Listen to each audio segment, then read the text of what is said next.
think most people, their goals are too broad, or they're too big, they're not clearly defined, so they're not tangible. To me, that's the first step, is you have to be able to really see it clearly, crystal clear what it is that you want to achieve. And then the second part is a timeline. You have to establish a timeline for it, when you're going to do it by, to create that sense of urgency for yourself. So saying, okay, I know what my goal is and it's clearly defined, but if you don't put that timeline, then you can put it off for tomorrow. And that's what we all have a tendency to do. It's tomorrow, or it's going to be next Monday. Monday's like the magical day that we all start everything, and New Year's is the magical day of the year that we start everything. So the key is, what can you do today? That's what's helped me, is learning not only what can I do today, one thing that's going to take me closer to my goal, but what's something that I can do immediately. Because I'll tell you, out of all the people that I know in life, from the highly intelligent people with really brilliant ideas to the people that maybe even aren't so brilliant, but they're doers, it's always the doers that win. So you've got to be able to take action immediately, something that you can do right now. That would be the next part of it, is breaking your goal down into smaller things. What can you do on a daily basis? And that was one of my questions, is it easier for me to set those small little goals, like, hey, 6 pounds here, 6 pounds, or the 36 pounds, let's say, for example? No, you can't focus on the big goal. I mean, look, you have to have that as your overall goal. So you still have to set that, because that's what's going to act as your guiding light, right? That's going to give you direction. But at the end of the day, if you focus on the 36 pounds, well, then the small incremental progress of losing a quarter pound towards the 36 pounds isn't enough to reinforce the good behavior, right? It's no different than training a dog. You're training yourself. You have to reinforce the good behavior. You do something, pat yourself on the back, say, good job, that feels great. It motivates you, it builds you up, it creates momentum. I'm a big believer. Everything in life is about momentum. So how do you create momentum for yourself? And if you have this big lofty goal, and there's no problem having lofty goals. I have huge lofty goals. I have ridiculous goals of things that I want to accomplish, but I've just learned to break it into smaller things, and to be able to take one step at a time, pat myself on the back, reward myself, say, hey, that's great, I'm moving in the right direction, versus disempowering myself, saying, hey, I got this big lofty goal, but I feel like I've made very little progress towards achieving that goal. That's disempowering. Could you give me an example of a goal you've set previously? I don't want to talk about your new goals yet. Yep. We'll get into that, but something you've done before that was a big goal, but you established it in small steps. All right, so here's a perfect example. When I decided I was going to go cross country in my 67 Chevelle, the car was in pieces. Mike saw the car. I think you saw the car in the garage. I ripped out the entire interior. What car? It was down to bare metal on the inside, and that was just cosmetic stuff. That was interior. So it had no carpet, it had no seats, had nothing in it. Then I had to go through, not only redo the entire interior, which I did myself, but had mechanical things that I had to take care of to make sure this thing was roadworthy to drive across the country. It's a 50-year-old car. So I remember at one point my wife walked out into the garage and she just looked at the mess, and Mike even said something similar. He just looked around and he was like, I'm overwhelmed. I'm just overwhelmed at this mess of, everything that you have to do with the car. How do you even approach this? And my approach is real simple. It's one bolt at a time. I'm not going to focus on, even say breaking it down into a smaller goal, let me focus on the interior. I'm not going to worry about the mechanical stuff, because if I start stacking all this stuff up, I'm going to look at it and be overwhelmed, right? Now I'm disempowered. So instead, I'm going to break it down to smaller goals. Okay, let me focus on the interior. Okay, what's next step on the interior? Okay, I got to get the seats in there. What do I need to do to get the seats in? I got to weld brackets in. So then I'm just in that mode. Let me go into welding mode. That's all I'm thinking about at that moment. I'm not thinking about the bigger goal.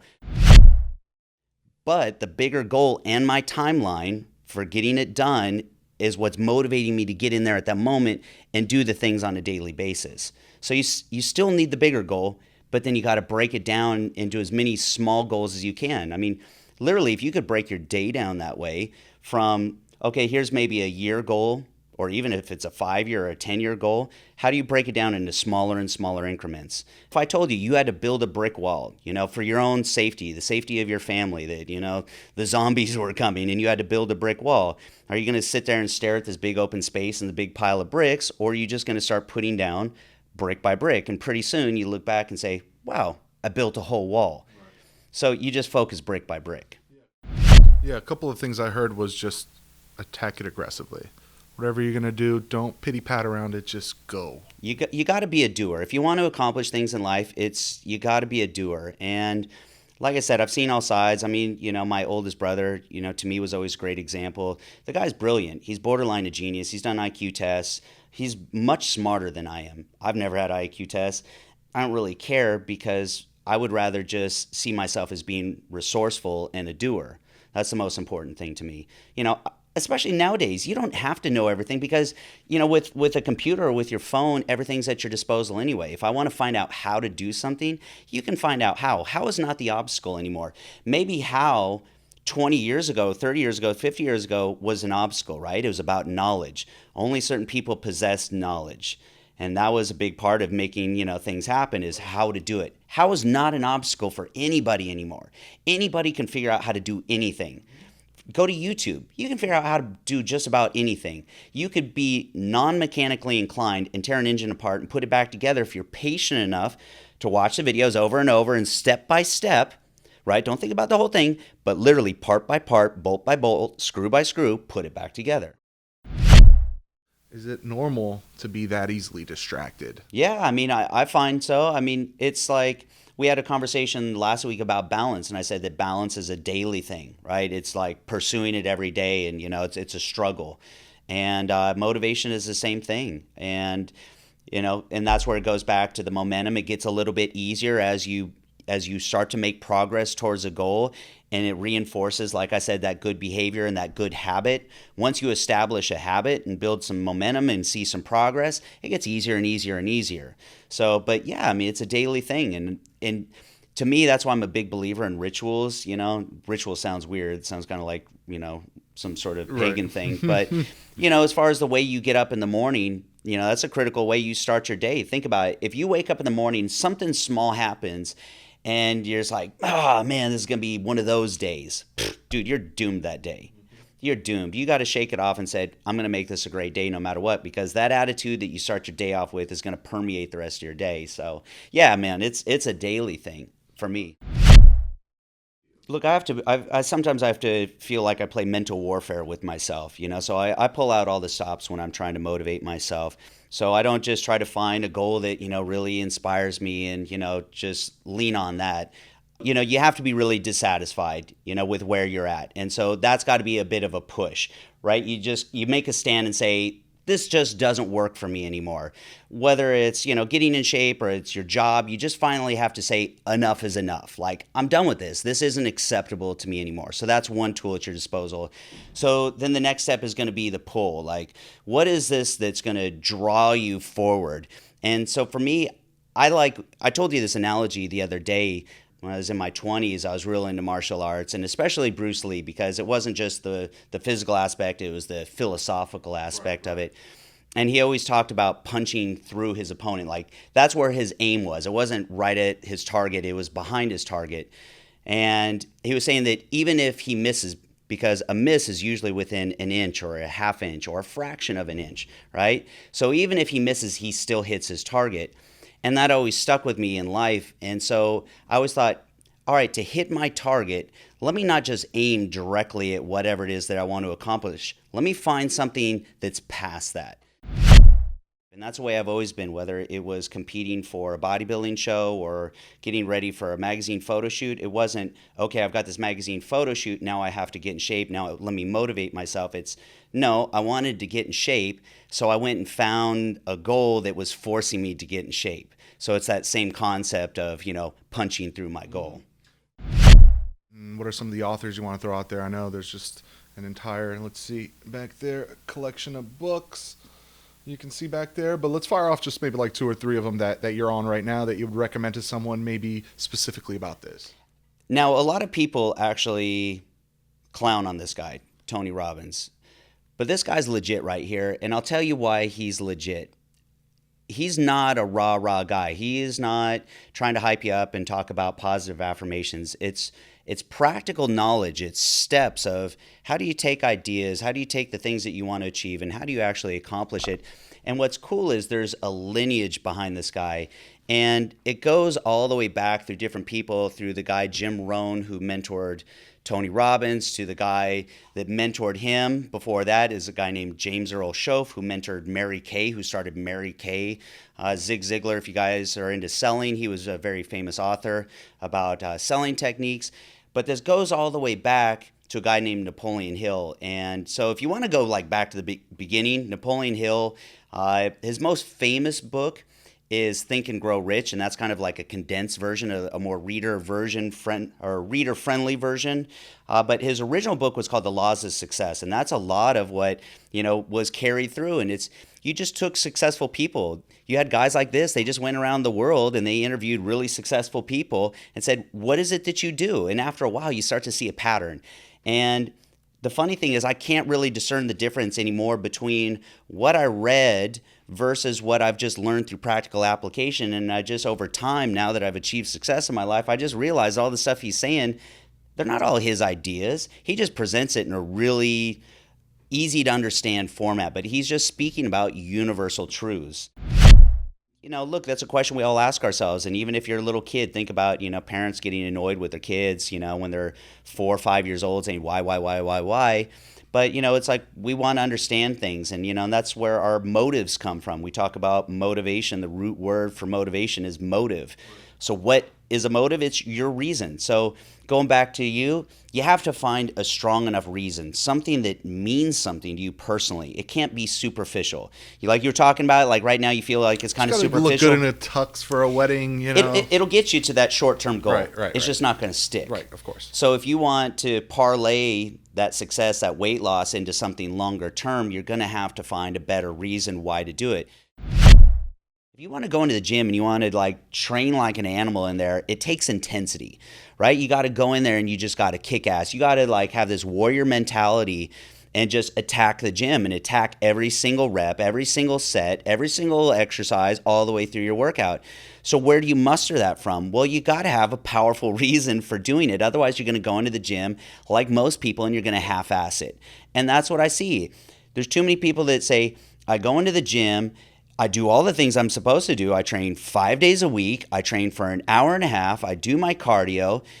But when I watch them in the gym, they're just like dicking around in there. It's like there's no intensity. And yeah, they're going through all their sets, but it's like I always talk about. It's like 1, 2, 3, 4, 5, 6, 7, 8, 9, 10, done. You're counting. They're counting. It revolves around intensity. Everything that I do is intense. And that's why even meeting my spouse, my wife, I had to meet the right person who could handle me being intense all the time. But she's the most intense person. Oh, she's super intense. Why even set a goal? Why not just not do it? Hey, why not just drift through life? Why not? Look, it all comes down to what you want. If you're super comfortable with where you're at and what you're doing, then don't set any goals and just keep doing what you're doing for the rest of your life. And hey, maybe for some people that's okay. For me, I want to feel like I'm constantly evolving, whether it's out in the gym and it's, people say, why do you switch programs all the time? Why are you jumping from this program to that program? It's because I'm trying to keep it interesting for myself and trying to evolve and grow. And so I'm just trying to keep it fun, keep it interesting for myself. But for me, it's about growth.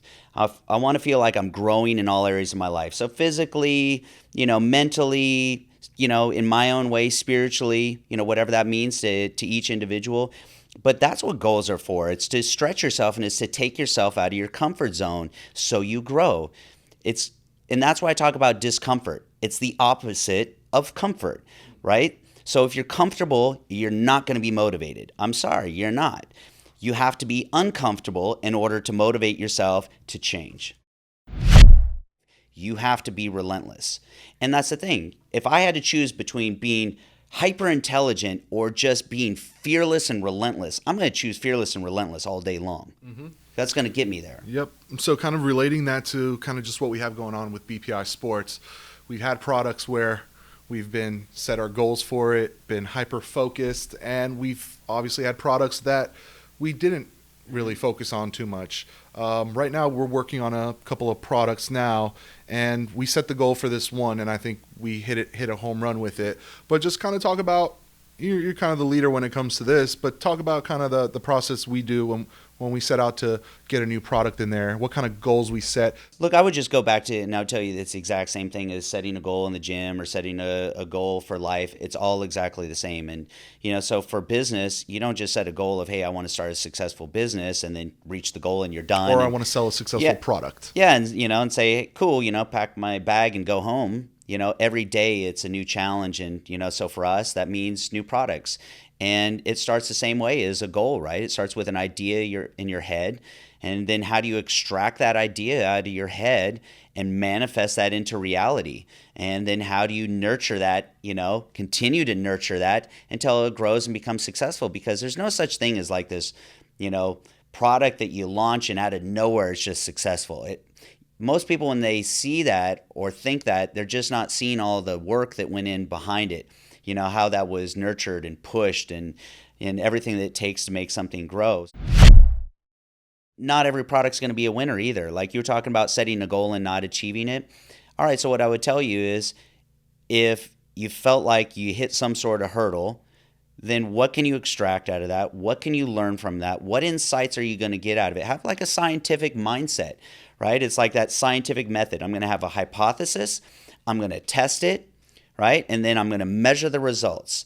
And then from that, I'm going to create a new hypothesis. Change the variables. I'm going to test, right, but one variable at a time. And I'm going to keep going and going and going. And you look at some of these scientists who've made all these great discoveries. They were just super diligent. They were disciplined and they stuck to it over and over and they gathered insights, right? And I look at myself now in business compared to where I was even 5 years ago, and totally different person in business. Is it because I'm smarter? No.